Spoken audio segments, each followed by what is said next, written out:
Good afternoon, good evening. तो हम लोगों ने पॉलिटी की जो है विजन आईएएस की जो मैगज़ीन थी अप्रैल 24 से अक्टूबर 24 जो का जो 2025 के प्रीलिम्स के लिए जो हम लोगों ने करंट अफेयर्स की जो प्रिपरेशन कर रहे थे पीटी 365 की, वो हम लोगों ने जो है कंप्लीट कर ली। अब हम लोग नेक्स्ट चलेंगे इन्वायरमेंट की तरफ। ठीक है, तो इन्वायरमेंट में जो है वो हम लोग डिस्कस करेंगे अब लोग हम लोगों ने क्या क्या करना है। तो चलते हैं, सबसे पहली चीज़ पढ़ते हैं बायोडाइवर्सिटी के टॉपिक से कि वाइल्ड लाइफ और कंजर्वेशन में रेड लिस्ट जो है ऑफ थ्रेटन स्पीशीज़, उसके बारे में डिस्कस करते हैं। रिसेंटली आईयूसीएन ने जो है वो रेड लिस्ट को अपडेट किया है। क्या है ये, व्हाट इज़ जो है ये रेड लिस्ट क्या है? About red list of threaten species, देखो ये इन्फॉर्मेशन हमें प्रोवाइड करती है कि बताती है कि कौन कौन से एनिमल्स, प्लांट्स, फंगस स्पीशीज़ जो हैं वो रिस्क में है एक्सटिंक्शन के। एक्सटिंक्शन मतलब पूरी तरीके से ख़त्म हो जाएंगे वाइल्ड से, इस दुनिया में अब वो नहीं रहेंगे, मतलब फिनिश्ड। तो ये 9 कैटेगरीज में इनको डिवाइड किया गया है। कैटेगरी लिस्ट अगर हम अंडर आईयूसीएन देखें तो ये देखो, इधर से इधर क्या है, रिस्क बढ़ रही है। सबसे पहले है नॉन इवेलुएटेड, फिर है डाटा डेफिशिएंट। डाटा डेफिशिएंट मतलब इनाफ इंफॉर्मेशन नहीं है कि ऑन कितने हैं वो, या डिस्ट्रीब्यूशन की उन्हें एस्टिमेट या उसके रिस्क कितना है उसका हमें पता नहीं है। दूसरी है लीस्ट कंसर्न, फिर तीसरा आ जाता है लीस्ट कंसर्न का मतलब है कि पॉपुलेशन जो है स्टेबल इनाफ है that it is unlikely to, कि वो एक्सटिंक्शन नहीं, ख़त्म नहीं हो सकती नियर फ्यूचर में, अभी उसकी पॉपुलेशन जो है ठीक है। नियर थ्रेटन, फिर आती है नियर थ्रेटन। ये नियर थ्रेटन मतलब कि क्लोज टू क्वालिफाइंग या लाइकली टू क्वालिफाई, मतलब नज़दीक हैं या होने वाले हैं, थ्रेटन कैटेगरी में आने वाले हैं फ्यूचर में, आ जाकर के फ्यूचर में ये चीज़ें ये जो ख़तरे में आ सकती हैं, जो स्पीशीज़ इस कैटेगरी में है। फिर आता है वल्नरेबल स्पीशीज़। वल्नरेबल स्पीशीज़ क्या है? वल्नरेबल मतलब हाई रिस्क है एक्सटिंक्शन का वाइल्ड में। वाइल्ड में मतलब जहाँ उनका नेचुरल हैबिटेट है, किसी भी फॉरेस्ट में, पाउंड में, ओशन में, जहाँ पे भी, ठीक है, कि वल्नरेबल है, ख़तरे में है कि ये एक्सटिंक्ट हो सकती हैं। डेंजरिंग, फिर है इंडेंजर्ड। इंडेंजर्ड का क्या मतलब है कि फेसिंग, बड़ी हाई रिस्क पे हैं कि ये जो है ये वाइल्ड से ख़त्म हो सकती हैं, बड़ी रिस्क पे। फिर आती है क्रिटिकली इंडेंजर्ड। क्रिटिकली इंडेंजर्ड जो एक्सट्रीमली बहुत ज़्यादा ख़तरे में है, उनकी हंटिंग हो रही है, मर रहे हैं बीमारियों से किसी भी तरीके से, और ये इन फ्यूचर आने वाले 10-15 साल में ख़त्म हो सकते। नेक्स्ट है एक्सटिंक्ट इन द वाइल्ड, मतलब कि नॉन ओनली सर्वाइवल, जो कैप्टिविटी या कल्टीवेशन, जो किसी जू में, किसी बोटेनिकल गार्डन्स में ये प्लांट एंड एनिमल सिर्फ अब बचे हैं सिर्फ केयर में, बाकी जो वाइल्ड लाइफ जो है फॉरेस्ट्स या रिवर्स या ओशंस या मतलब दुनिया में ओपनली नहीं घूम रहे। एक्सटिंक्ट का मतलब है कोई रीजनेबल डाउट नहीं है कि इसका लास्ट इंडिविजुअल जो है मर चुका है, ये पूरी तरीके से ख़त्म हो चुके हैं, जैसे डायनासोरस एक इसका फाइन एग्जाम्पल है। तो ये आईयूसीएन जो है इंटरनेशनल जो है, ये जो यूनियन है कंजर्वेशन ऑफ वाइल्ड लाइफ का जो है, वो जो है ये लिस्ट दे देता है जिसमें data deficient list, near threaten, vulnerable, endangered, critically endangered, extinct in the wild और एक्सटिंक्ट स्पीशीज़ की जो है देता है, ये अपडेट करता रहता है आईयूसीएन। अब स्पीशीज़ जिसका जो है स्टेटस चेंज नहीं हुआ है, जो ला गोमोरा जाइंट लिजर्ड है, वो जो है अपडेट स्टेटस जो है इंडेंजर्ड है। प्रीवियसली ये क्रिटिकल इंडेंजर्ड था, अब ये इंडेंजर्ड कैटेगरी में आ गया, तो मतलब कहीं ना कहीं जो इसकी सिचुएशन है वो थोड़ी बेटर हुई है। ठीक है, नेक्स्ट है लोकेशन या अदर स्पेसिफिक, ये कहाँ पे मिल सकता है? कैनरी आइलैंड जो है स्पेन में। दूसरा है कोपायो पोआ जो कैक्टी है, 82% जो स्पीशीज़ हैं वो रिस्क में, 82% ऑफ द स्पीशीज, जो 82% स्पीशीज़ हैं ये रिस्क है कि एक्सटिंक्ट हो सकती हैं। ठीक है,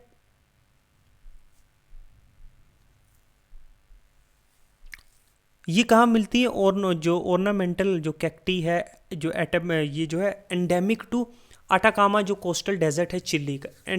एंडेमिक का मतलब क्या है? मतलब ये सिर्फ वहीं पाई जाती है दुनिया में, एंडेमिक स्पीशीज भी इनको बोला जाता है। नेक्स्ट है यो लेजर्ड का हो गया क्रिटिकली इंडेंजर्ड है, प्रीवियसली जो है लीस्ट कंसर्न थी, अब और ख़तरे में है। ये जो है एंडेमिक कहाँ पे है, ये भी स्पेन में, रेप्टाइल है कैनरी आइलैंड पे, ठीक है। फिर है गार्न कैनरी श्रिंक, मतलब इंडेंजर्ड है, प्रीवियसली जो है ये लीस्ट कंसर्न थी, अब ये और ख़तरे में हो गई है।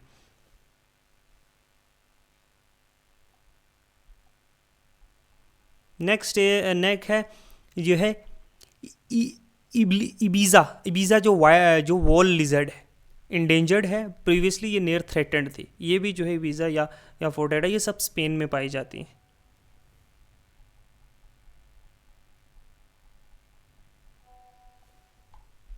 ठीक है। बोर्नीन जो एलिफेंट है ये इंडेंजर्ड है, जो स्मॉलेस्ट एलिफेंट है, सबसे छोटा और चौड़ा सा मोट होता है, ये बुर्निया और सुमात्रा आइलैंड पे पाया जाता है। तो ये कुछ जो है इसकी खासियत है, ठीक है। तो ये थी कुछ IUCN के उसके अपडेटेड लिस्ट में कुछ ये पाए जा रहे ये स्पीशीज़ है, कुछ उनका स्टेटस चेंज हुआ, उनकी लोकेशन के बारे में, और हमने पढ़ा वेरियस कैटेगरीज जो IUCN की है, ठीक है। नेक्स्ट चलते हैं, नेक्स्ट है sustainable financing for tiger landscape conference.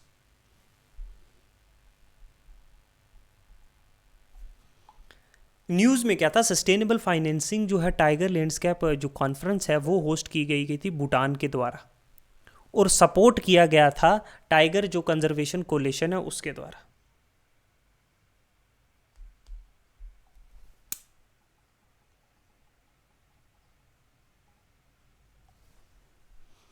क्या है ये सस्टेनेबल जो है finance for tiger landscape conference, और ये TCC क्या है,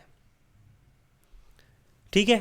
SFTLC जो है, SFTLC जो है ये सीक टू इंक्रीज के सपोर्ट जो टाइगर प्रोटेक्शन, टाइगर की प्रोटेक्शन, और जहाँ वो रहते हैं और उसके लैंडस्केप जिन एरियाज़ में वो रहते हैं उनकी प्रोटेक्शन के लिए, ठीक है। बाय यूजिंग कुछ नए फाइनेंशियल स्ट्रेटजीज़ को, पैसों का नया तरीक़ों से पैसा, और ग्लोबल की जो ग्लोबल पार्टनरशिप करके, है ना, जैसे स्टेट किया था पारो स्टेटमेंट्स में, ठीक है। सीक टू मोबिलाइज 1 बिलियन जो US डॉलर इकट्ठा किया जाएगा एडिशनल फंडिंग तक बाई 2034 तक, किसके लिए, टाइगर की प्रोटेक्शन और उस लैंडस्केप की के लिए, ठीक है। टाइगर कंजर्वेशन जो कोलेशन है वो एक इंडिपेंडेंट ग्रुप ऑफ ऑर्गेनाइजेशन है जो है लीडिंग जो बायोलॉजिस्ट और एक्सपर्ट्स को जो है इन वाइल्ड लाइफ जो है उनको इकट्ठा करता है और फोकस करता है किस तरीके से टाइगर्स को जो है बचाया जा सकता है। इनके मेंबर ऑर्गेनाइजेशन अगर देखें तो international union for conservation of nature जो IUCN के बारे में हमने पढ़ा था वो है, यूनाइटेड नेशन जो डेवलपमेंट प्रोग्राम है, वाइल्ड लाइफ कंजर्वेशन सोसाइटी है, वर्ल्ड वाइड फंड है फॉर नेचर है WWFN, ठीक है, world wide fund for nature है।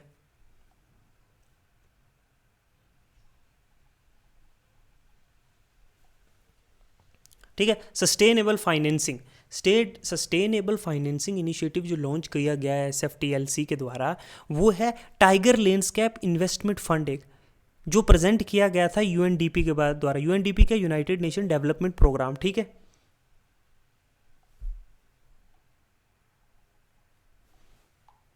ओके, जो यूज़ करता है positive nature, positive business approach, ठीक है। टाइगर बॉन्ड्स जो है बाई एशियन डेवलपमेंट बैंक ने, ठीक है, वो ताकि प्राइवेट इन्वेस्टर से जो है पैसा इन्वेस्ट करवाया जाए। अच्छा, इंडियन टाइगर जो है, जो पैंथेरा जो टाइग्रस है या जिसको रॉयल बंगाल टाइगर कहते हैं, वो इसकी हैबिटेट रेंज अगर देखी जाए तो Bengal, Bhutan, Cambodia, China, India, Indonesia, Laos, Malaysia, Myanmar, Nepal, Russia, Thailand और वियतनाम, इन एरियाज़ में ये पाया जाता है। इंडिया में शिवालिक और गंगेटिक प्लेन में, सेंट्रल इंडिया में, ईस्टर्न घाट्स पे, वेस्टर्न घाट पे, नॉर्थ ईस्टर्न जो हिल्स हैं, ब्रह्मपुत्रा के जो फ्लड प्लेन से या सुंदरबन एरिया, यहाँ पे डिस्ट्रीब्यूशन अगर देखें तो मैक्सिमम जो है मध्य प्रदेश में, उसके बाद कर्नाटका और उसके बाद जो है उत्तराखंड, सबसे ऊपर क्या है MP, फिर कर्नाटका, ठीक है, और उसके बाद जो है उत्तराखंड, ठीक है। इस तरीके से फ्लैगशिप स्पीशीज़ है इंडिया की, अम्ब्रेला स्पीशीज़ है, सॉलिडारिटी, और मोस्टली जो है नॉक्टोरियल और टेरिटोरियल एनिमल है। टेरिटरी जो है अडल्ट मेल की वो 2 से 7 फीमेल्स जो है उसके अंडर आ सकती है ना। टाइगर की स्ट्रिप्स जो है वो इंडिविजुअली यूनिक होती हैं एज जैसे ह्यूमन की फिंगरप्रिंट होती है। थ्रेटन जो है हैबिटेट इनका लॉस हो रहा है जहाँ वो रहते हैं, शिकार करने के लिए जो है स्पीशीज़ ख़त्म हो गए हैं, शिकार हंटिंग भी एक है, पोचिंग लोग इसे जो है ट्रेड और इसके लिए जो है मार रहे हैं इनको, इलीगल ट्रेड है, कन्फ्लिक्ट ह्यूमंस के साथ, ये सारी चीज़ें हैं। अगर कंजर्वेशन एफर्ट देखा जाए टाइगर का, तो हमने प्रोजेक्ट टाइगर लॉन्च किया था 1973 में, जो सेंट्रली स्पॉन्सर्ड स्कीम था। सेंट्रली स्पॉन्सर्ड मतलब स्टेट भी कंट्रीब्यूट करती थी। इन सीटो कंजर्वेशन है, इन सीटो मतलब एक होता है एक्स सीटो, मतलब जैसे स्पीशीज़ को अपने नेचुरल हैबिटेट से उठा के किसी प्राइवेट दूसरी जगह पे रख के उसको जो है उसकी देखभाल की जाए। यह वाइल्ड लाइफ जो है प्रोटेक्शन जो है, वाइल्ड लाइफ प्रोटेक्शन एक 1972 के जो है फर्स्ट शेड्यूल में आता है, मतलब सबसे ज़्यादा प्रोटेक्टेड स्पीशीज़ है। इसको मारने या इसकी छेड़खानी से जो है जेल और पेनल्टी भी हो सकती है। ओके, ठीक है। तो NTCA, national tiger conservation authority जो है वो इस्टेब्लिश की गई statutory body wild life protection act 1972 के अंदर, जो जिसको अमेंड भी किया था 2006 में एडमिनिस्टर करने के लिए प्रोजेक्ट टाइगर। नेशनल एनिमल है इंडिया का। M-STRIP एक डिजिटल मॉनिटरिंग सिस्टम का यूज़ भी किया जाता है इनकी जो है सेंसिस करने के लिए, 4 साल में सेंसिस होती है। अच्छा, ग्लोबल टाइगर इनिशिएटिव 2008 में वर्ल्ड बैंक के द्वारा जो है इनिशिएट किया था। अगर पूछा जाए ग्लोबल टाइगर इनिशिएटिव जो है किसके द्वारा, तो वर्ल्ड बैंक के द्वारा। ओके, ग्लोबल टाइगर फोरम एक इंटरनेशनल इंटर गवर्नमेंटल बॉडी है। ये चीज़ें याद रखने। प्रोजेक्ट टाइगर कब आया, 1973 में। NTC जो है एक स्टैट्यूटरी बॉडी है जो नेशनल टाइगर जो वाइल्ड लाइफ प्रोटेक्शन एक्ट के अंदर जो है। फिर जो है M-STRIP क्या चीज़ है, एक डिजिटल मॉनिटरिंग सिस्टम है। ग्लोबल टाइगर इनिशिएटिव 2008 में किसके द्वारा किया गया था? लोग बोलेंगे इंडिया के द्वारा, स्टेट बैंक ऑफ इंडिया या RBI के द्वारा, नहीं। ह्यूमन रिसोर्स डेवलपमेंट, नहीं, वर्ल्ड बैंक के द्वारा।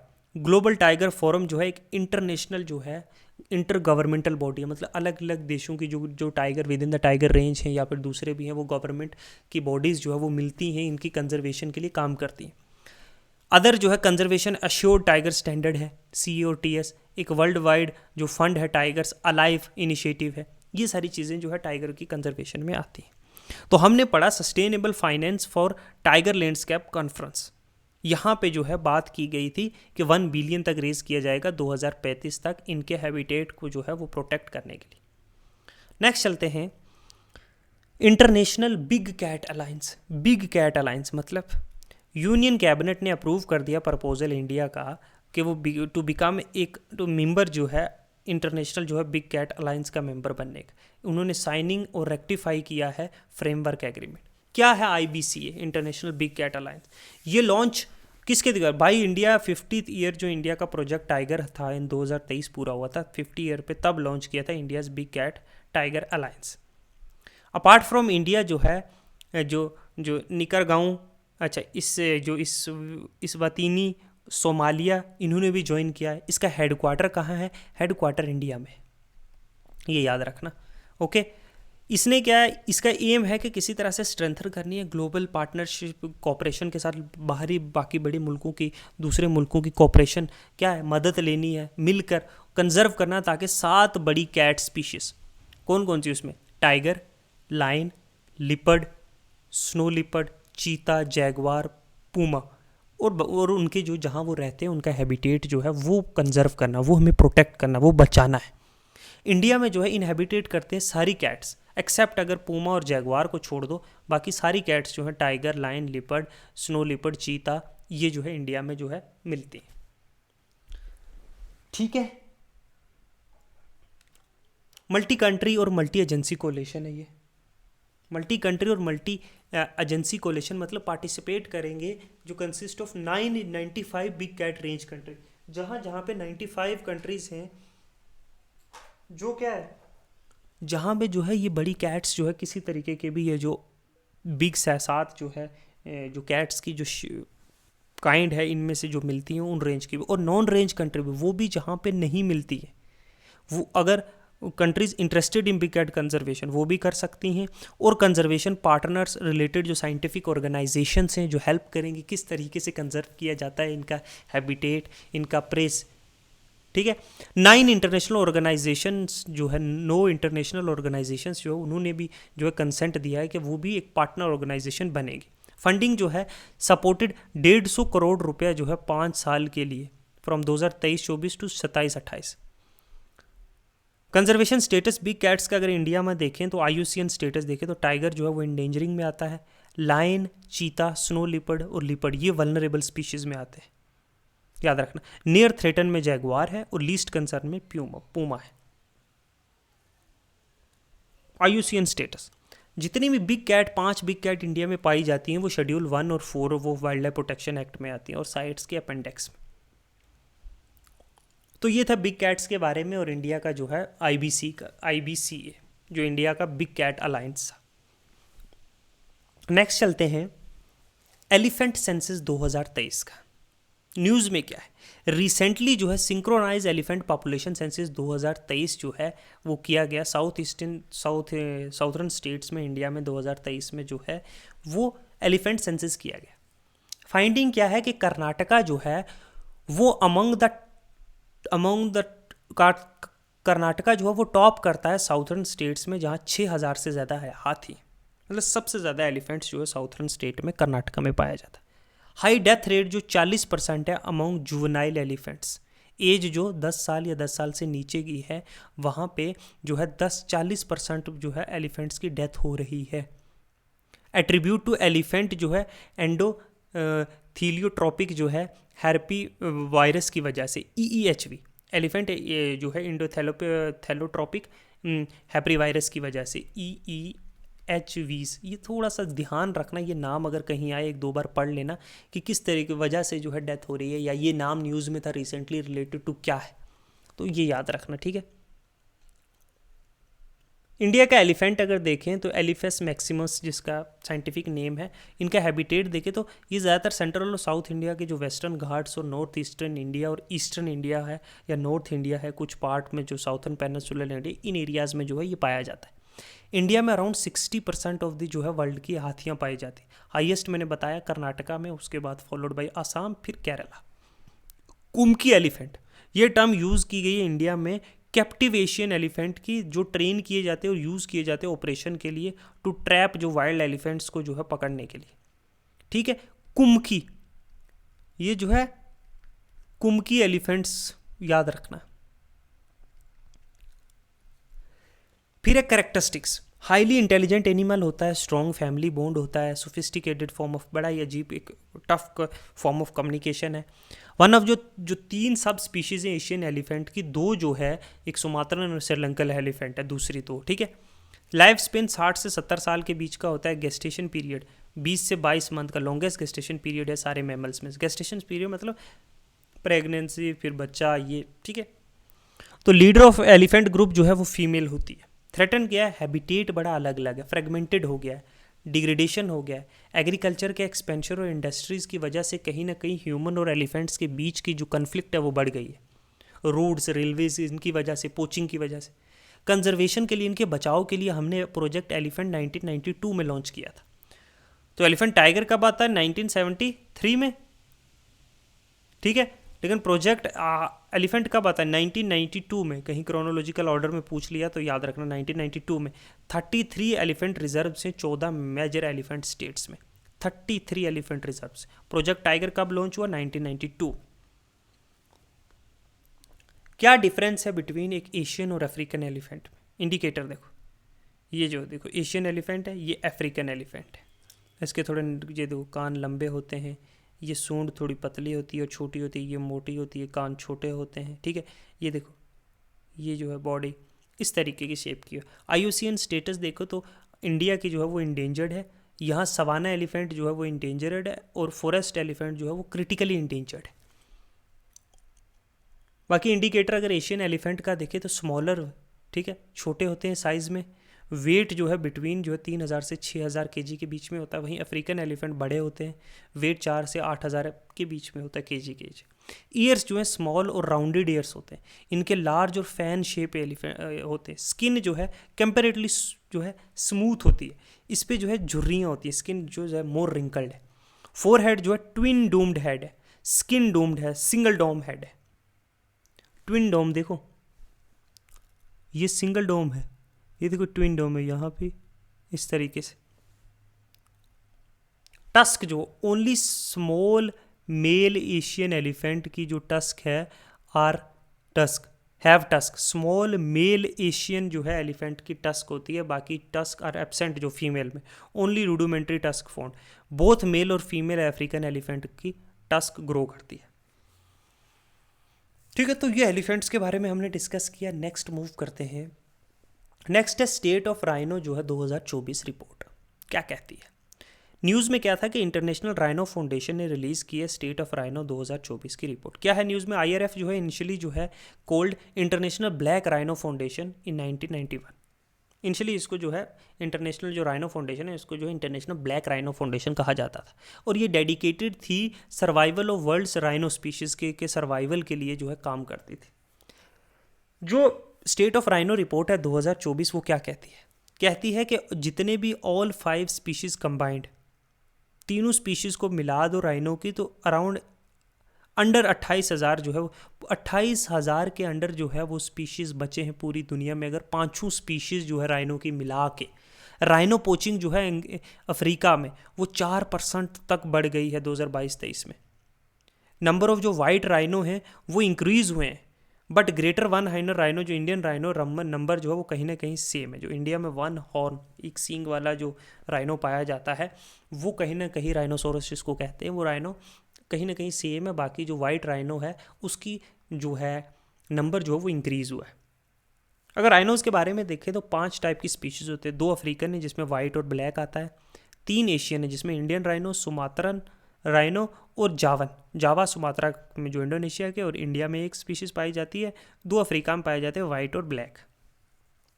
राइनो कंजर्वेशन इनिशिएटिव, नेशनल जो राइनो कंजर्वेशन स्ट्रैटेजी है 2019 की, इंडिया के बारे में बात करें टू कंजर्व, ये इंडिया के राइनोज़ को बचाने की है। न्यू दिल्ली जो डिक्लेरेशन है ऑन एशियन राइनो 2019 और इंडियन राइनो विजन 2020 एटसेट्रा, ये कुछ कंजर्वेशन इनिशिएटिव इंडिया के द्वारा लिए गए हैं इंडियन राइनोज़ को बचाने के लिए। साइज़ जो है वाइट राइनो जो है वो सेकंड लार्जेस्ट लैंड मैमल है, हाथी के बाद सबसे बड़ा।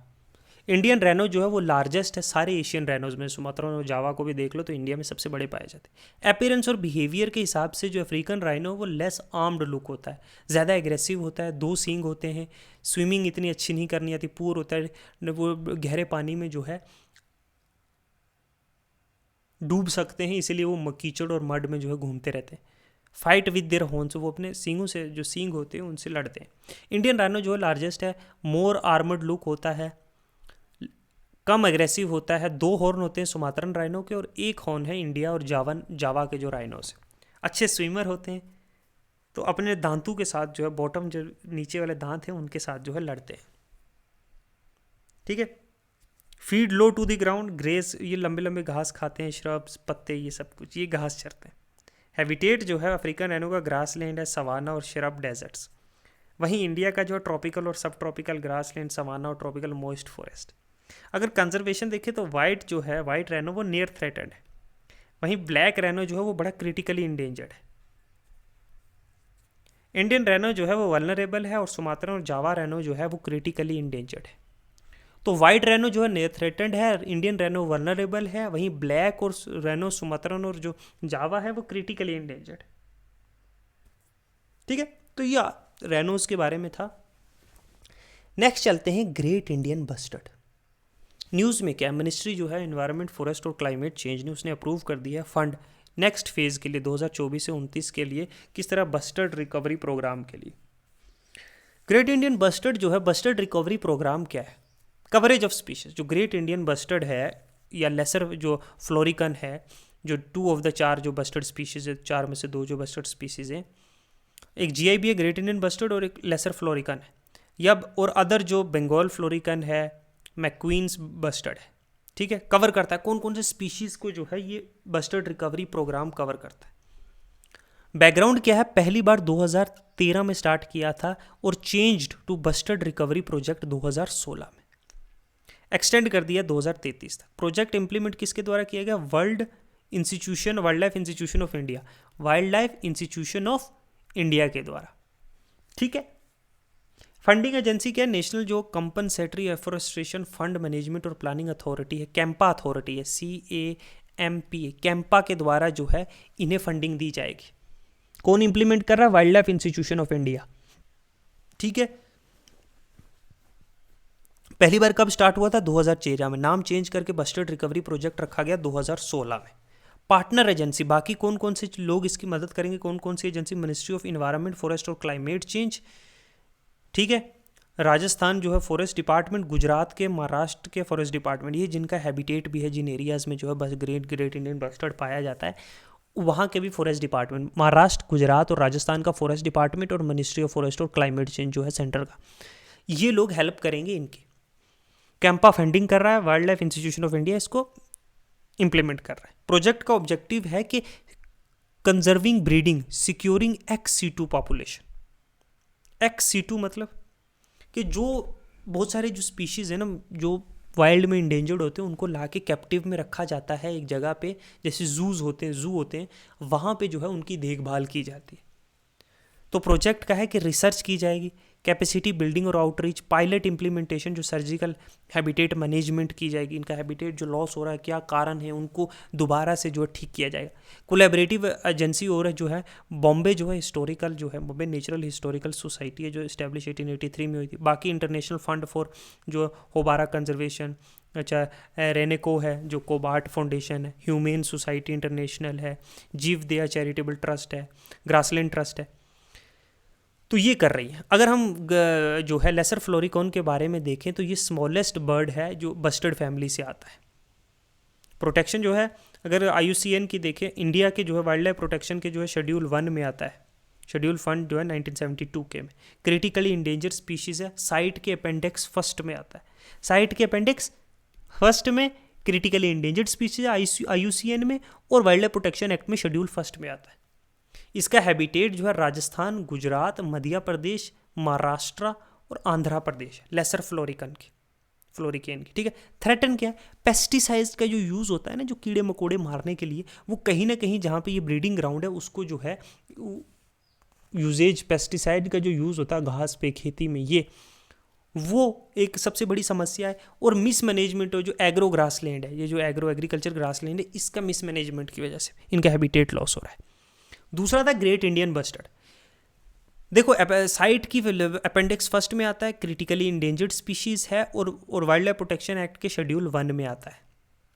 ये बात याद रखना, ठीक है। साइट के जो है अपेंडिक्स 1 में आता है, क्रिटिकली इंडेंजर्ड है IUCN के अकॉर्डिंगली, और वाइल्ड लाइफ प्रोटेक्शन एक्ट के जो है शेड्यूल 1 में आता है।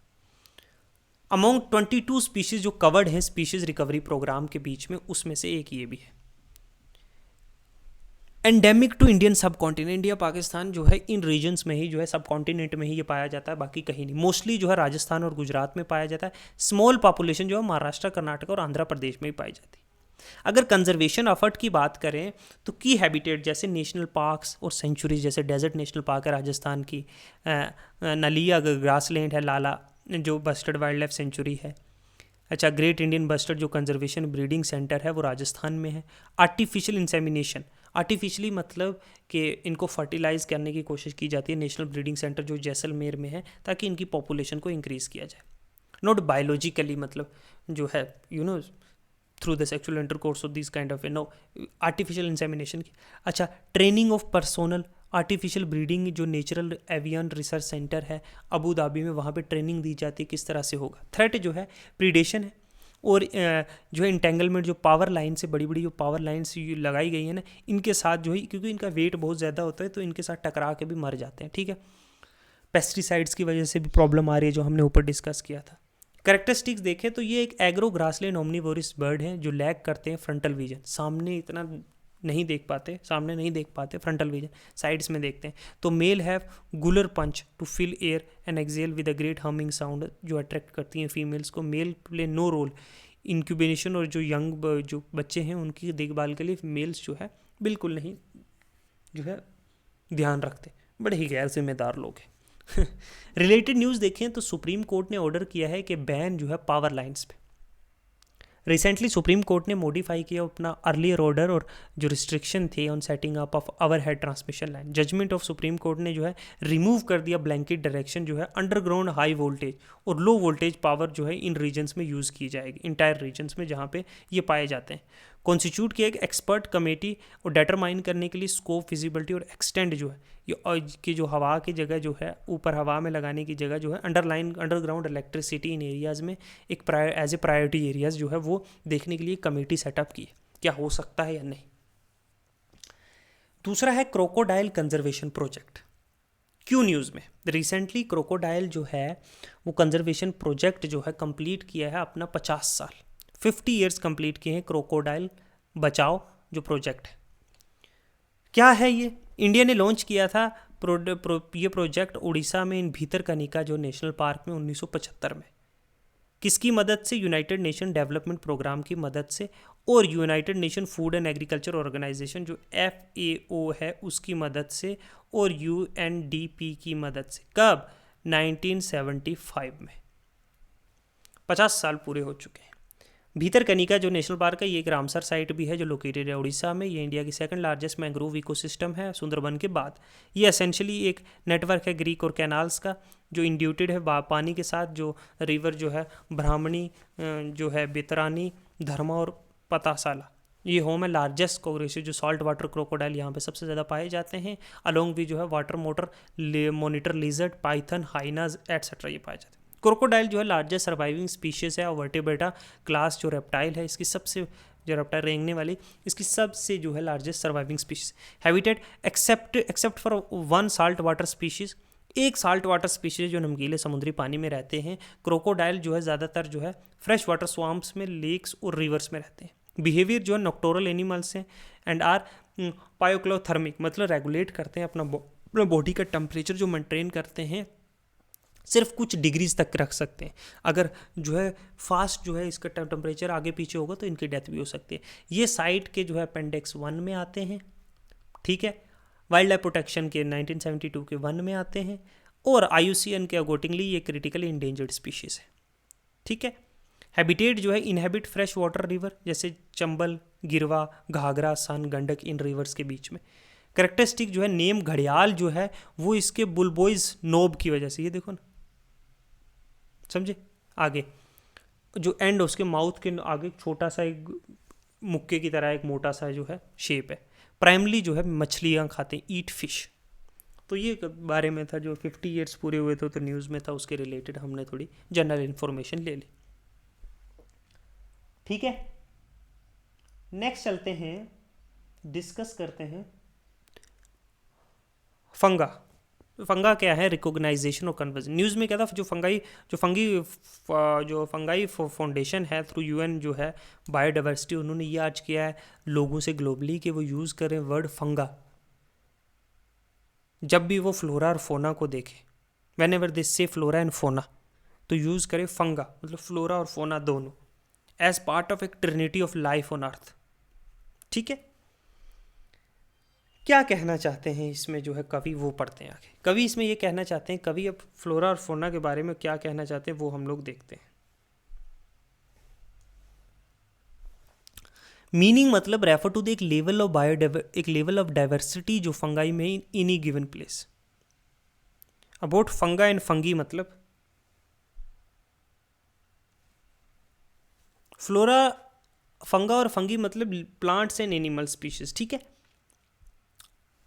ये बताता है कि कितनी ज़्यादा मुख्तलिफ डाइवर्सिफाइड चीज़ें। फंगी जो है is one of the 5 kingdoms in the classification of organisms given by RH Whittaker.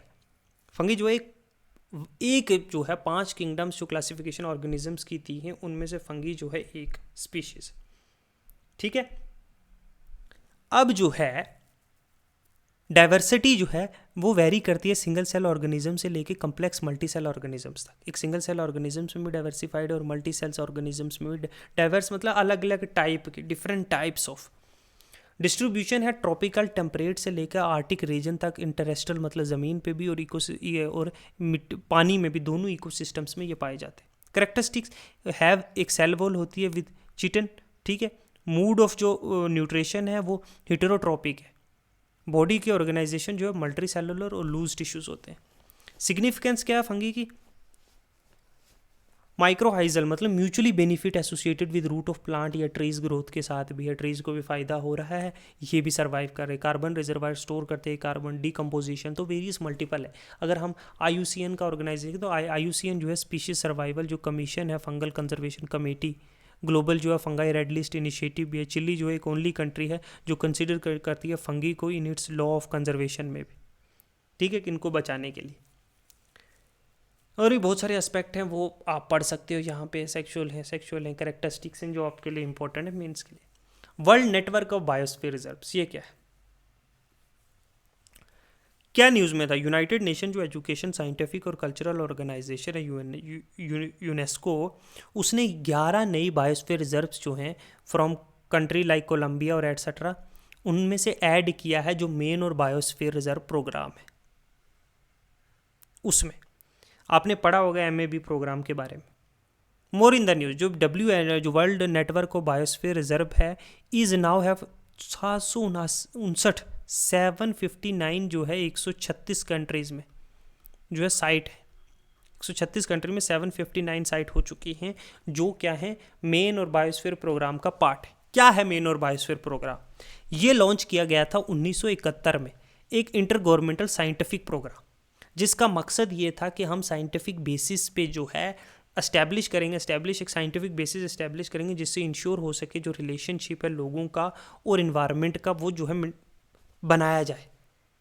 तो 12 जो out of 18 biosphere reserves in India, 12 जो है वो रिकॉग्नाइज की गई हैं इसके अंडर। 18 बायोस्फीयर रिजर्व्स हैं इंडिया में, जिसमें से 12 जो है वो पार्ट है मेन एंड इन जो है बायोस्फीयर प्रोग्राम का पार्ट है।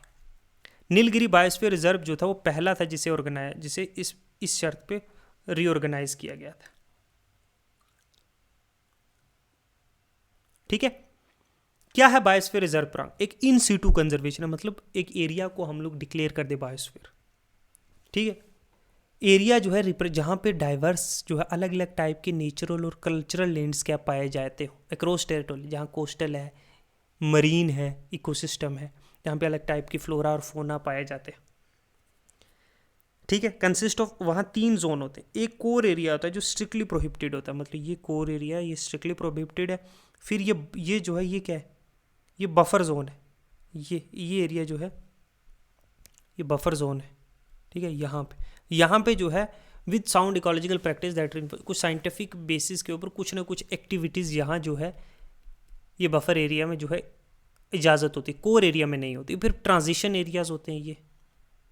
ठीक है, ये ट्रांजिशन एरियाज है। ठीक है, ये कमेटी जो है फोस्टर करती है सोशो कल्चरल और इकोलॉजिकल सस्टेनेबल एक्टिविटीज़, जहाँ एग्रीकल्चर भी हो सकता है, सब चीज़ें हो सकती हैं। इंडिया के अगर बायोस्फीयर रिजर्व्स इंडिया में देखें तो कोल्ड डेजर्ट है हिमाचल प्रदेश में, ये बायोस्फीयर रिजर्व है। ऊपर से स्टार्ट करते हैं। फिर देखो उत्तराखंड में चलो तो उत्तराखंड में नंदा देवी है, पहला ये हो गया। ठीक है, नंदा देवी उत्तराखंड में। ठीक है, फिर है कच्छ में, कच्छ गुजरात तीसरा। चौथा देखो कंचनजुंगा जो है, कंचनजुंगा नेशनल जो है बायोस्फीयर रिजर्व है सिक्किम में। चौथा जो है मानस, 5वां मानस आसाम में। छठा दिब्रू सिकाऊ आसाम में। दिहांग जो है दिबांग अरुणाचल में। ठीक है, नौकरक मेघालय में। सुंदरबन वेस्ट बंगाल में। ठीक है, सिमलीपाल उड़ीसा में है। फिर शीशाचलम आंध्र प्रदेश में है। ठीक है, ग्रेट निकोबार बायोस्फीयर रिजर्व है निकोबार आइलैंड में। गल्फ ऑफ मन्नार तमिलनाडु में। अगस्ता मलाई जो है केरला में। नीलगिरी तमिलनाडु केरला में। फिर क्या है, अचना कामर जो है अमरकंटक छत्तीसगढ़ में। याद रखना छत्तीसगढ़ में है कौन सा, अचना कमर अमरकंटक। फिर है पंचमढ़ी जो है मध्य प्रदेश में है। पन्ना बायोस्फीयर रिजर्व जो है मध्य प्रदेश में। तो ये जो है बायोस्फीयर रिजर्व से इंडिया में कितने हो गए, 1 2 3 4 5 6 7 8 9 10 11 12 13 14 15 16 17 18। ठीक है, 12 जिसमें से यूनेस्को वर्ल्ड हेरिटेज साइट में आते हैं। ओके,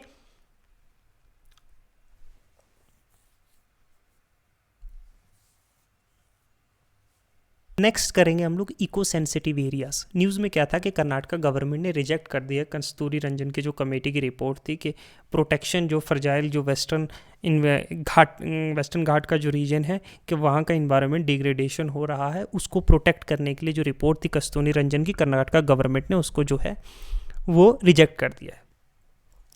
क्या है अबाउट कस्तूरी रंजन रिपोर्ट? देखो, प्रपोज किया था कस्तूरी रंजन रिपोर्ट ने कि 37% जो टोटल वेस्टर्न घाट का एरिया है, रफली जो 60,000 स्क्वायर किलोमीटर का है, as an eco sensitive zone. और इस टोटल 37% एरिया जो है इको सेंसिटिव जोन डिक्लेयर किया गया था। कस्तूरी रंजन रिपोर्ट के अकॉर्डिंगली। अब आउट ऑफ ये टोटल एरिया जो प्रपोज किया गया ये ऐसे जो जो ये इको सेंसिटिव जोन में मैक्सिमम जो है वो कर्नाटका में आता है, फॉलोड बाय जो महाराष्ट्र। तो क्या होता है इको सेंसिटिव एरिया या जोन? डिफाइंड एज एरिया और जोन जो आइडेंटिफाई किया जाए इन्वायरमेंटल रिसोर्स जहाँ की इनकम्पेरेबल वैल्यू है, requiring special attention for their conservation, कि जिसकी वैल्यू जो है वो किसी चीज़ से कंपेयर नहीं की जा सकती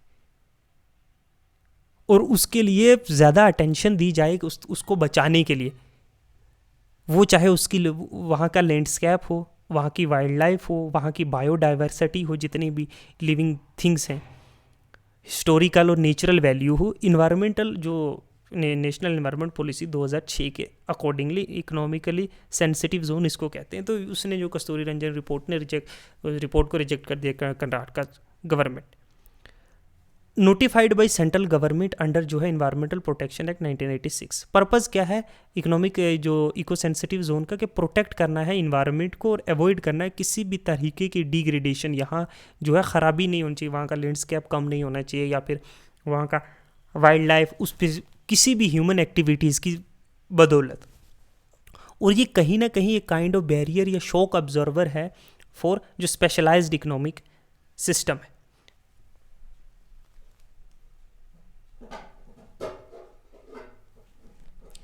तो ये जो इको सेंसिटिव जोन्स हैं, इनके अराउंड जो है एक किस्म का एक बैरियर बनाना पड़ेगा, एक स्पेशल इकोसिस्टम बनाना पड़ेगा, ताकि जो है शॉक, किसी तरह का शॉक, कोई बैरियर जो है, ताकि इस एरियाज़ को जो है ये एरिया अफेक्ट ना हो। ये एक्ट करेंगे एज ए ट्रांजिशन जोन इन एरियाज़ के लिए जो बड़े हायर, इनको हायर प्रोटेक्शन में रखा जाएगा, ठीक है। और इन्वॉल्व करते हैं कुछ एरिया लेसर प्रोटेक्शन के, ये ट्रांजिशन एरिया साइड का, और ये एरिया अंदर का बचा रहेगा। एक्टिविटीज़ जो हैं ये इको सेंसिटिव जोन में वो जनरली रेगुलेट होंगी, नॉट प्रोहिबिटरी इन नेचर, किसी तरह से रोक टोक नहीं, लेकिन थोड़ी गाइडेंस होगी। अब इकोनॉमिक जो सेंसिटिव जोन्स गाइडलाइंस हैं वो क्लासीफाइंग एक्टिविटीज़ जो 3 कैटेगरीज में, एक है प्रोहिबिटेड कमर्शियल माइनिंग या settlement of industry causing pollution, इस तरह की एक्टिविटीज़ को जो है वो क्या किया जाएगा, रोका जाएगा। रेगुलेट किया जाएगा कौन सी एक्टिविटीज़ को, जैसे फेलिंग ऑफ ट्रीज़ को, एस्टेब्लिश नया होटल या रिजोर्ट बनाना, इन चीज़ों को ध्यान से रेगुलेट करके फिर जो है किया जाएगा। परमिटेड ऑन गोइंग जो एग्रीकल्चर है या हॉर्टिकल्चर प्रैक्टिसेस हैं जो by local communities, dairy farms, इनको जो है परमिटेड है, इनको इजाज़त है, ये कर सकते हैं। अगर हम वेस्टर्न घाट की तरफ देखें तो ये एरिया है वेस्टर्न घाट का, ये जो एरिया है, जो ग्रीन एरिया तुम्हें दिख रहा है, ये वेस्टर्न घाट का है, ठीक है। जोग्राफिकल फीचर जो है पालाघाट गैप, थाल एंड भोर घाट। एलिवेशन जो प्रोग्रेसिवली इंक्रीज हो रही है फ्रॉम नॉर्थ से टू साउथ, हाईएस्ट पीक जो है वो अनामुड़ी है। फॉरेस्ट जो है 4 मेजर जो है फॉरेस्ट टाइप है, इसमें एवरग्रीन है, सेमी एवरग्रीन है, मॉइस्ट डिसीडियस है और ड्राई डिसीडियस है। मिनरल जो है रिच इन जो है आयरन और मैग्नीज और बॉक्साइट है। कुछ बाकी जो की इन्फॉर्मेशन है इनके रिलेटेड वो है कि रीजनल नेम्स जैसे सह्याद्री है महाराष्ट्र में, नीलगिरी हिल्स है कर्नाटका तमिलनाडु में, अन्नामलाई हिल और कार्डमम हिल्स हैं जो केरला और तमिलनाडु में। वन ऑफ द वर्ल्ड की जो 8 हॉटेस्ट हॉटस्पॉट हैं बायोलॉजिकल डाइवर्सिटी, मतलब यहाँ पे बहुत सारी डिफरेंट थिंग्स पाई जाती हैं, बड़ी बायोलॉजिकली डाइवर्स एरियाज है। फिर जो है कवर करती है कुछ 6% जो है land area of north India, of जो है 6% जो है लैंड एरिया है इंडिया का, जहाँ पे मोर देन ये 6% एरिया में 30% जो है सारे प्लांट्स में से 30% प्लांट, फिश और हिप्टोफोना बर्ड्स और मैमल स्पीशीज़ जो फाउंड इन इंडिया जो है 30% यहाँ पे पाए जाते हैं इस 6% की पट्टी पे। ये एक इसको डिक्लेयर किया गया था यूनेस्को के द्वारा वर्ल्ड हेरिटेज साइट 2012 में। एंडेमिक स्पीशीज़ यहाँ पे सिर्फ जो यहीं पे नीलगिरी थार और लाइन टेल जो है ये सिर्फ वेस्टर्न घाट में ही पाई जाती है और दुनिया में कहीं नहीं पाई जाती। कौन कौन से स्टेप लिए गए हैं वेस्टर्न घाट्स को जो है प्रोटेक्ट करने के लिए? वेस्टर्न घाट जो है इकोलॉजिकल एक्सपर्ट पैनल्स जो है वो सेटअप किया 2011 में, और महादेव गडगिल कमेटी, या फिर इसको महादेव गडगिल कमेटी भी कहा जा सकता है। इसने रिकमेंड किया कि डिज़ाइन डेजिग्नेटिंग जो इंटायर रीजन है उसको एक इकोलॉजिकल सेंसिटिव जोन डिक्लेयर किया जाए।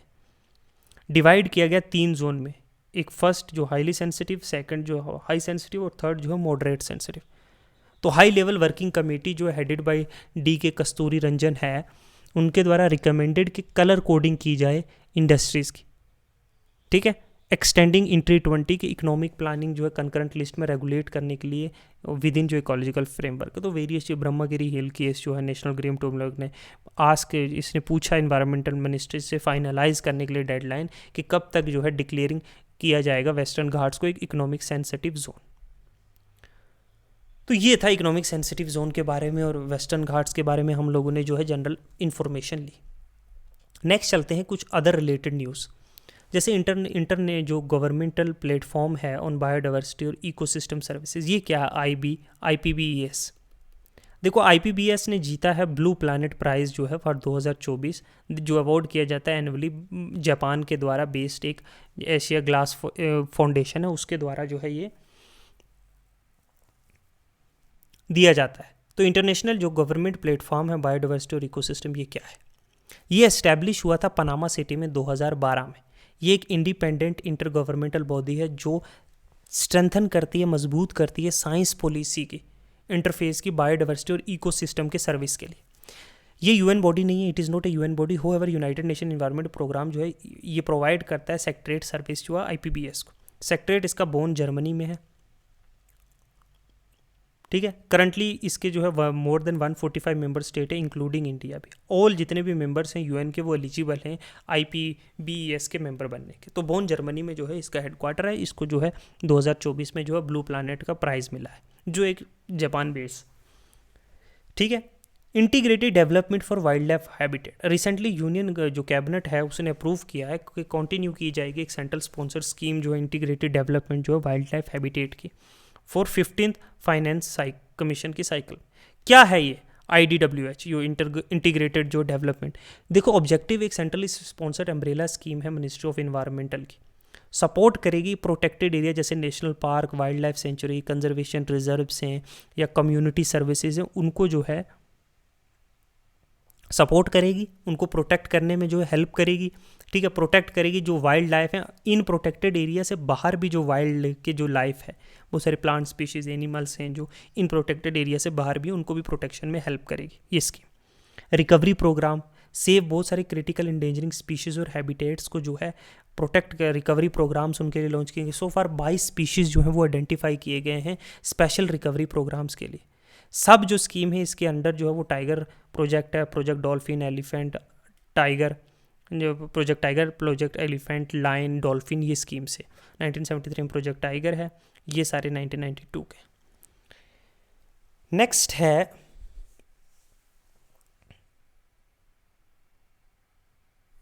People biodiversity registrar. ये क्या है? जो है थाजाकरा पंचायत जो है केरला की है, उसने रिसेंटली पब्लिश किया एक अपडेटेड जो है पीपल्स बायोडाइवर्सिटी रजिस्ट्रार। क्या है? एक स्टैट्यूटरी रिकॉग्नाइजेशन है जो बायोलॉजिकल डाइवर्सिटी एक्ट और बायोलॉजिकल मैनेजमेंट कमेटी के द्वारा प्रिपेयर किया जाता है PBR किसके? लोकल लोगों को पूछ के। पर्पज़ क्या है? ये डॉक्यूमेंट जो है टू डॉक्यूमेंट और सेफगार्ड करने के लिए बायो रिसोर्सेज और उसके रिलेटेड जो नॉलेज होती है, लोकल पीपल्स को वेरियस नॉलेजेस होती हैं कैसे लोकल जो पेड़ पौधे, जो जनजाति पर जो है, जो एनिमल्स है, उनको प्रोटेक्ट किया जा सकता है। तो डॉक्यूमेंट किया जाता है उनकी जो एसोसिएटेड उनकी जो नॉलेज है उसको भी। इंफॉर्मेशन क्या है? अवेलेबिलिटी एंड नॉलेज जो है लोकल बायोलॉजिकल रिसोर्सेज की और उनके मेडिकल और बाकी यूजेस के लिए। कहीं लोकल प्लांट्स पाए जाते हैं, कहीं स्पीशीज़ पाई जाती हैं जो लोकल लोगों को नॉलेज होती है कि इनको कैसे यूज़ किया जाता है वेरियस पर्पसेस के लिए, चाहे वो दवाइयों के लिए, चाहे किसी चीज़ के लिए भी। तो वो चीज़ें जो है नोट की जाती है। और कोई भी ट्रेडिशनल जो नॉलेज है उनके जो है किसी भी प्लांट या एनिमल स्पीशीज़ या कोई बायोडाइवर्सिटी रिलेटेड स्पीशीज़ की, ठीक है, बायोलॉजिकल रिसोर्सेज की। फिर नेक्स्ट चलते हैं इन्वायरमेंटल परफॉर्मेंस इंडेक्स जो है 2024 का। EPI जो इन्वायरमेंटल प्रोटेक्शन इंडेक्स है, ये पब्लिश किया गया किसके द्वारा? Yale Center for Environmental Law and Policy के द्वारा। क्या है ये EPA 2024 की? यूजिंग इन्होंने 58 परफॉर्मेंस इंडिकेटर्स का यूज़ किया गया अक्रॉस 11 जो है इशू कैटेगरीज में।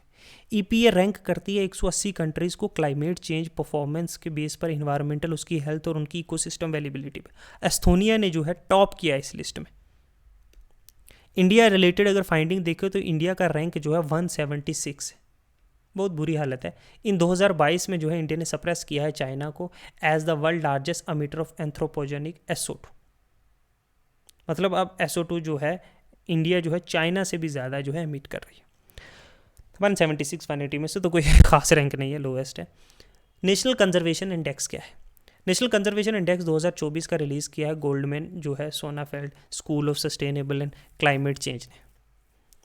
क्या है ये? एनसीए इंडिया रैंक है 176 आउट ऑफ 180। यहाँ पे भी ये एवेलुएट करता है कि कौन कौन सी आपने कंजर्वेशन एफर्ट की है इन 4 मार्कर्स में। लैंड को मैनेज करने में हमने क्या कोशिशें की हैं, थ्रेट अगर जो बायोडाइवर्सिटी को उसको लेके हमने क्या काम किए हैं, कैपेसिटी और गवर्नेंस में, और फ्यूचर ट्रेंड्स को देखते हुए हमने क्या क्या कंजर्वेशन के लिए, इनको बचाने के लिए क्या काम किए, क्या एफर्ट लगाई हैं, उसके बेसिस पे ये रैंक मिलता है। तो यहाँ पे 176 रैंक है। ठीक है, नेक्स्ट चलें अगर तो केमल्स। यूएन ने डिक्लेयर किया है 2024 में इंटरनेशनल ईयर ऑफ कैमलिड्स। जो मेंबर है केमल फैमिली का, बिल्ड करने के लिए अवेयरनेस और अनटैप करने के लिए पोटेंशियल है केमल्स की, कितनी हेल्पफुल है, कितना पोटेंशियल है उसके अंदर। तो कौन सा 2024 जो है केमलाइड का जो है ईयर, इंटरनेशनल ईयर ऑफ कैमलाइड। अब क्या है केमल? केमल जो है वो पाया जाता है एशिया और अफ्रीका में, दोनों में पाया जाता है। ये एक डोरोमेंट्री और एक अराबियन केमल्स जो है सिंपल हम्पल और बैक्टीरियन केमल के 2 हम्प होते हैं, इधर भी ऐसे। तो डोमेस्टिकेटेड बाई पीपल, लोगों के द्वारा घरों में रखा था। चाहे मेमल है, हर्बीवोरियस है, सर्वाइव करता है गर्म हॉट कंडीशन में, ड्रॉट एनिमल है, सूखे में रह सकता है। केमल इंडिया का जो है स्टेट एनिमल है राजस्थान का। जो कराई केमल है वो स्विम कर दे सकता है 3 किलोमीटर तक एक टाइम पे समुद्र में। मैंग्रोव्स खाता है जो गुजरात और कच्छ में मिलता है। जो बैक्ट्रियन केमल है वो लद्दाख में और न्यूब्रा वैली में मिलता है। अच्छा, डोरोमेरीज केमल जो हैं, जो ड्रोमेडेरिस केमल्स हैं, वो हमें हॉट डेजर्ट्स जैसे राजस्थान और गुजरात में भी मिलते हैं। अदर जो है टाइप जो कैमलाइट की है, जो वो लामा भी है, अल्पाका है, अल्पाका और जो है गुनोका है, अच्छा विसूना है। ये डिफरेंट टाइप्स ऑफ जो है, if I may have pronounced some way wrong you can correct it. तो ये डिफरेंट टाइप्स के 2024 जो इतना याद रखना, वो कैमलाइड ईयर जो है इंटरनेशनल कैमलाइड ईयर है। ठीक है, फॉरेस्ट्स।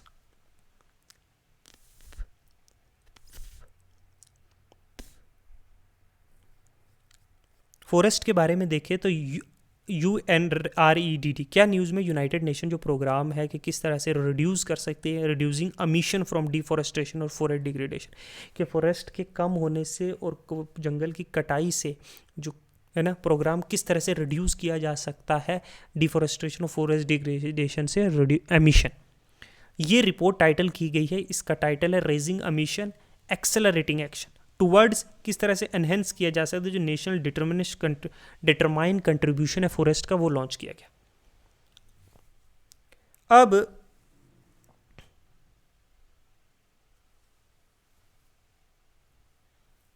की फाइंडिंग्स जो है इस रिपोर्ट की, ओनली 8 जो है आउट ऑफ द 20 कंट्रीज जो हैं जिनकी हाईएस्ट रेटिंग है वो ट्रॉपिकल डिफॉरेस्टेशन की, वो qualified target on forest is nation determination plan.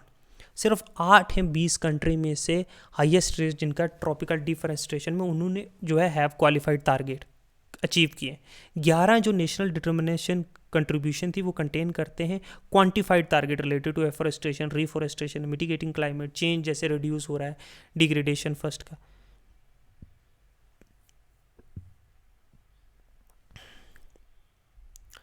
अब ये हमें जानने की ज़रूरत है UNREDD क्या है, UNRED क्या है। ये एक flagship United nation and knowledge और एडवाइजरी प्रोग्राम है फॉरेस्ट और क्लाइमेट चेंज पे, जिसका फोकस है किस तरीके से हम पेरिस एग्रीमेंट्स को, हमने इन्वायरमेंट में पढ़ा है पेरिस एग्रीमेंट, ये एक लार्जेस्ट इंटरनेशनल प्रोवाइडर है रेड असिस्टेंट का, रेड प्लस का। ये लॉन्च किया गया था 2008 में एक टेक्निकल एक्सपर्ट बिल्ड करने के लिए, और फॉरेस्ट और एग्रीकल्चर का ऑर्गेनाइजेशन का यूनाइटेड नेशन इन्वायरमेंट प्रोग्राम और UNDP के साथ। ठीक है, पार्टनर कंट्री है 65 इंक्लूडिंग इसमें इंडिया भी है। क्या है REDD? ये फ्रेमवर्क जो कॉमनली रेफर किया जाता है वार्सो फ्रेमवर्क फॉर रेड, अडॉप्ट किया गया था 19 सेशन कॉन्फ्रेंस ऑफ COP19 में एट UNFCCC 2013 में। रेड जो है रेड प्लस, ये बियॉन्ड जाता है सिंपली कि हम सिर्फ जंगलों की कटाई रोकें या फॉरेस्ट डिग्रेडेशन रोकें, इसमें इंक्लूड करता है रोल जो है कंजर्वेशन का, सस्टेनेबल मैनेजमेंट फॉरेस्ट का, इन्हेंसिंग जो है फॉरेस्ट कार्बन स्टॉक्स, ये सब चीज़ें। इंटरनेशनल एग्रीमेंट ऑन फॉरेस्ट, ये क्या है? न्यूज़ में था रिसेंटली 19 सेशन हुआ है United nation forum on forest का, अंडर इंटरनेशनल एग्रीमेंट जो है फॉरेस्ट या IEF के अंदर कंक्लूड हुआ है।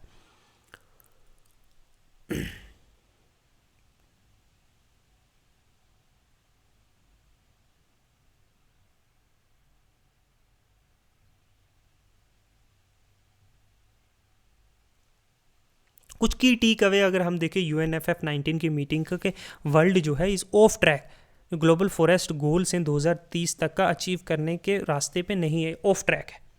मेंबर्स जो हैं वो रीअफ्रेम दैट यूनाइटेड जो UN स्ट्रेटेजिक प्लान है फॉर रीफॉरेस्टेशन 2023 से 7 का, इंडिया जो इंडियन टेबल की अपने सिग्निफिकेंट जो इंक्रीज़ हुआ है फॉरेस्ट कवर का पिछले 10 साल में, थ्रू एक साइंटिफिक जो है अप्रोच कि किस तरह से सस्टेनेबली हमने फॉरेस्ट मैनेज किया है, जो है इंक्रीज़ किया है वो चीज़ें। टोटल जो फॉरेस्ट और ट्री कवर है वो इंक्रीज़ हुआ है इंडिया में by 6261 square kilometre, taking a total of 24.62%। जो टोटल जोग्राफिकल एरिया वो फॉरेस्ट कवर का है।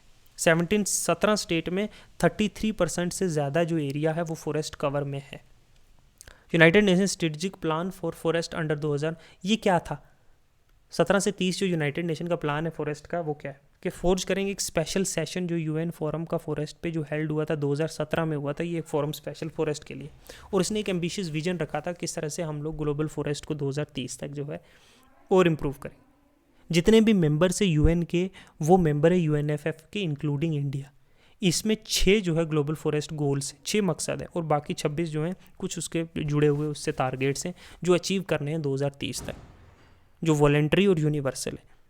इसमें इंक्लूड करते टारगेट के इंक्रीज़ करना है फॉरेस्ट कवर 3% तक, ये फॉरेस्ट कवर का जो एरिया वो 3% इंक्रीज़ करना है बाई 2030 तक। ये सिग्निफाई करता है इंक्रीज़ इन 120 मिलियन हेक्टर, इतना जो है कवर।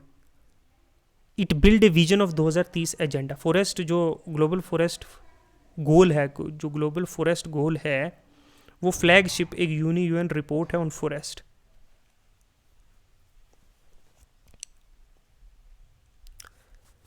नेक्स्ट चलते हैं मैंग्रोव कंजर्वेशन पे। क्यों न्यूज़ में था? रिसेंटली जो IUCN की रेड लिस्ट है मैंग्रोव इकोसिस्टम की, वो इंडिकेट करती है कि अबाउट जो है 50% जो इकोसिस्टम जो एग्जामिन हुआ वो क्लासीफाई किया जाए कि वो कहीं ना कहीं जो 50% ऑफ द इकोसिस्टम है वो जो है वल्नरेबल, इंडेंजर और क्रिटिकल इंडेंजर सिचुएशन में है। मोर ऑन, और क्या था न्यूज़ में? IUCN की जो रेड लिस्ट है मैंग्रोव इकोसिस्टम की, वो असेस करती है 36 एरिया जो है 44 कंट्रीज़ में जहाँ मैंग्रोव्स पाए जाते हैं। ये वन ऑफ द एक हेडलाइन इंडिकेटर है फॉर दी जो कमिंग मॉन्ट्रियल जो ग्लोबल बायोडाइवर्सिटी फ्रेमवर्क था, जो कन्वेंशन और बायोलॉजिकल डाइवर्सिटी।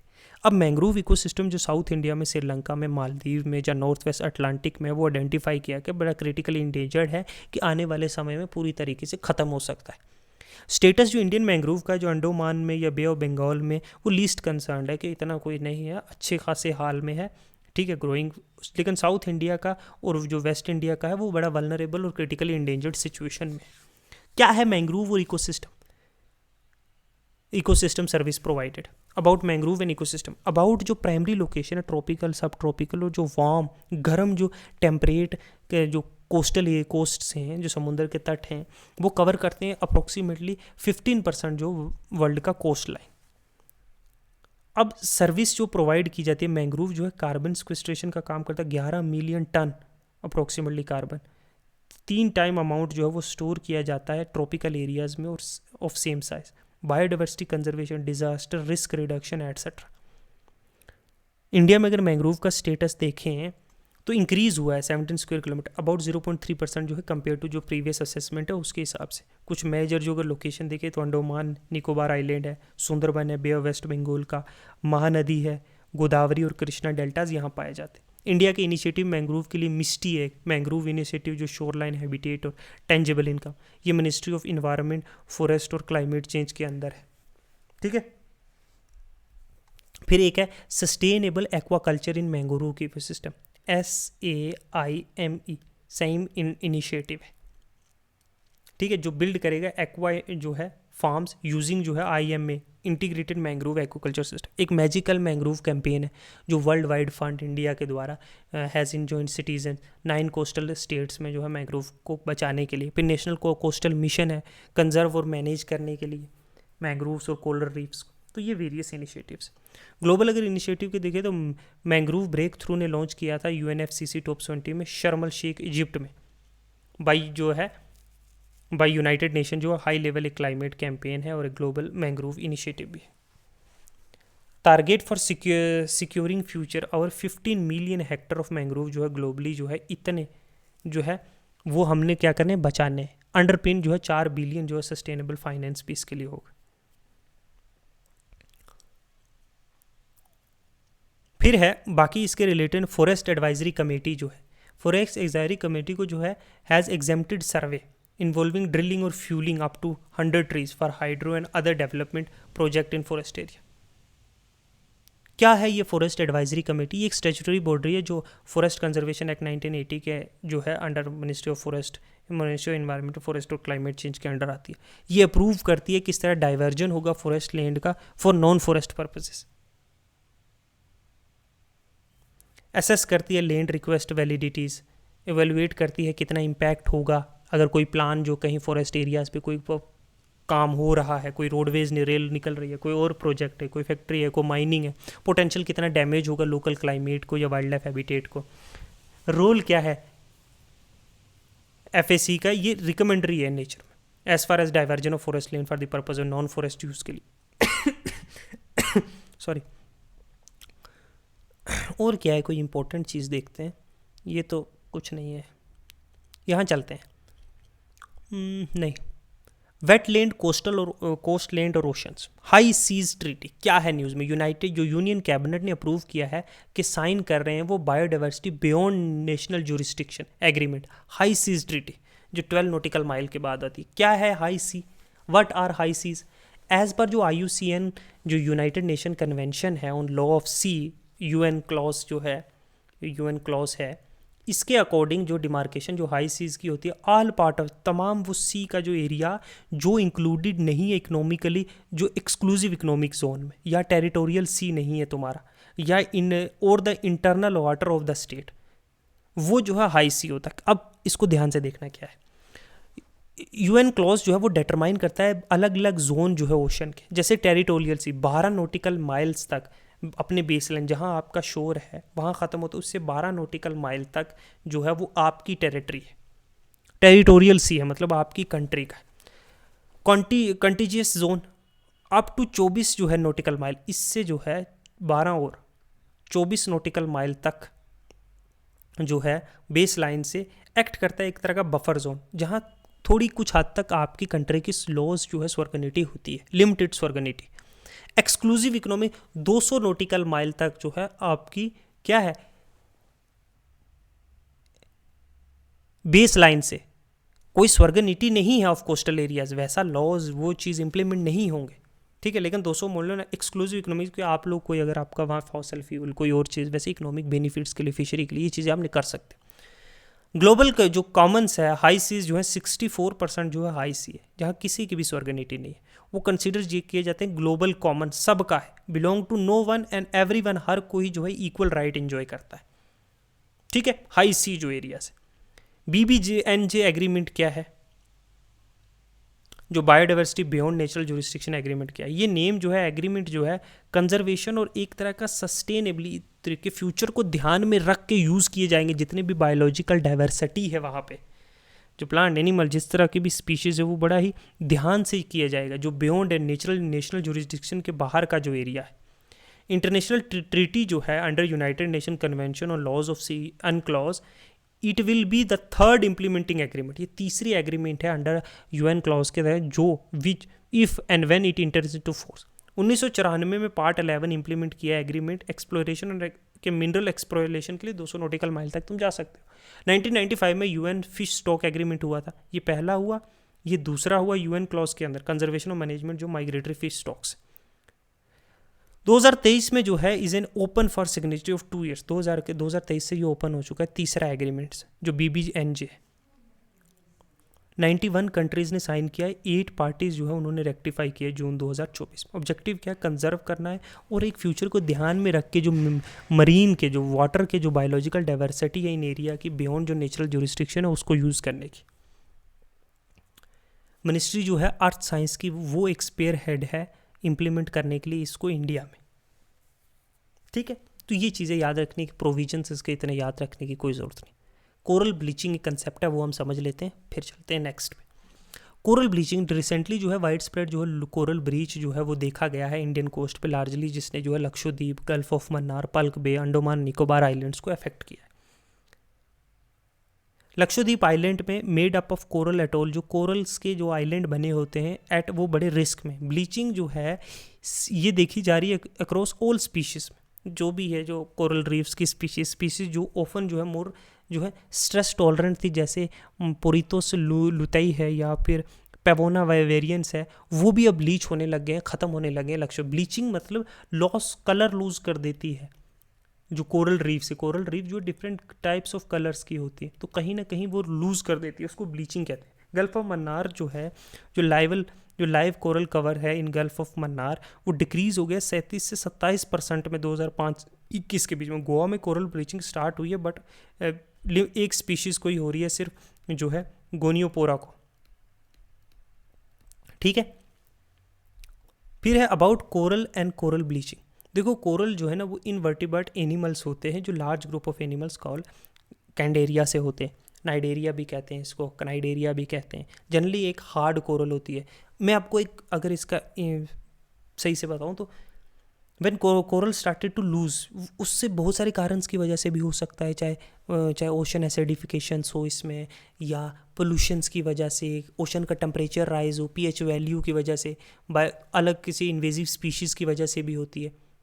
ठीक है, इससे भी होता है। कोरल रीफ ज़्यादातर जो है 23 से 29 वार्म क्रम में और सोल्टी 32 से 35 जो पीपीटी में ही ग्रो करता है। क्लियर साफ पानी होना चाहिए, सनलाइट मिलती हो, शैलो मरीन वाटर में, ज़्यादा गहराई में नहीं, स्टेबल टेम्परेचर होना चाहिए, अबेंडेंट सनलाइट होना चाहिए। उन एरियाज़ में ही सिर्फ कोरल ग्रो करती है। कोरल ब्लीचिंग तब होती है, कोरल ब्लीचिंग जब कोरल्स जो है वो स्ट्रेस चेंज, जब ये कंडीशन चेंज होती है, जैसे टेम्परेचर, लाइट या फिर न्यूट्रिशन।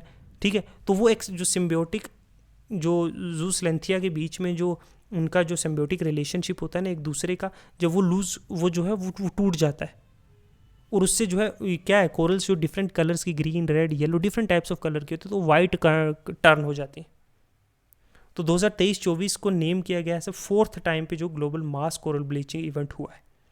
फैक्टर्स वही मैंने बताया, ओशन का टेम्परेचर राइज हो जाए क्लाइमेट चेंज की वजह से, जब टेम्परेचर राइज होता है, या रन ऑफ या पोल्यूशन जो है, ओशन एसिडिफिकेशन है, बायोलॉजिकल इन्वेजन भी हो सकता है, ये इन वेरियस कारण से।